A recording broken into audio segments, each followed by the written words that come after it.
नमस्ते जी, मेरा नाम वर्षा शर्मा है। मैं तितलागढ़ बलांगीर डिस्ट्रिक्ट से आई हूँ।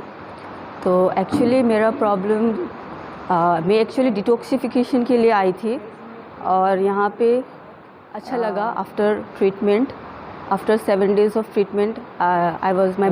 यहाँ पे बहुत अच्छा है मैनेजमेंट, स्पेशली अजीत सर ने जैसे मैनेज किया है, देन शालिनी मैम, कवि sir, Jitendra sir, everyone was very much sympathetic, they were very much cooperative towards the patient और वेल ऑर्गेनाइज्ड है यहाँ पे।